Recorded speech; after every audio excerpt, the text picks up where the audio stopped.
हातकणंगले येथे Shri Siddhivinayak charitable trust यांच्या वतीने श्री गणेश जयंती सोहळा धार्मिक व सांस्कृतिक वातावरणात साजरा करण्यात येणार असून या निमित्ताने ट्रस्ट आपल्या 18व्या वर्षात पदार्पण करीत आहे।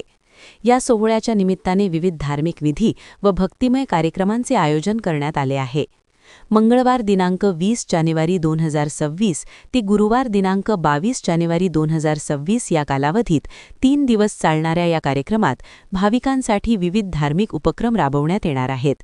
ट्रस्टच्या वतीने सर्व गणेश भक्तांनी मोठ्या संख्येने उपस्थित राहून सोहळ्याचा लाभ घ्यावा असे आवाहन ट्रस्टचे अध्यक्ष राजाराम कोळी, उपाध्यक्ष विजय निंबाळकर, सेक्रेटरी राजेंद्र कोळी यांच्यासह पदाधिकाऱ्यांनी केले आहे।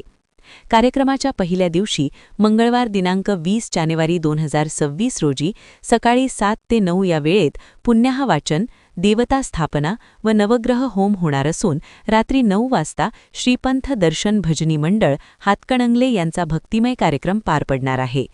बुधवार दिनांक 21 जानेवारी 2026 रोजी सकाळी 7 ते 9 या वेळेत धन्वंतरी होम व मनुयाग होणार असून रात्री 9 वाजता सांस्कृतिक व धार्मिक कार्यक्रमांचे आयोजन करण्यात आले आहे। गुरुवार दिनांक 22 जानेवारी 2026 रोजी सकाळी 8 ते 12 या वेळेत गणेश याग व बलिपूर्णाहुती होणार असून सकाळी 9 वाजता श्रींचा पालखी सोहळा संपन्न होणार आहे। दुपारी 12:30 वाजता श्रींचा जन्मकाळ, महाआरती व महाप्रसाद होईल, तर सायंकाळी 7 वाजता महाआरती पार पडणार आहे। सदर सर्व कार्यक्रम हातकणंगले येथे होणार असून भाविकांनी कुटुंबासह उपस्थित राहून श्री गणेशाचा आशीर्वाद घ्यावा असे आवाहन ट्रस्टच्या वतीने करण्यात आले आहे। मी अध्यक्ष राजाराम कोळी, सिद्धिविनायक चॅरिटेबल ट्रस्ट हातकणंगले या 3 दिवस गणेश जयंती साजरी होत आहे। तर आजपासून 3 दिवस 20, 21, 22 होम हवनचा कार्यक्रम आहे।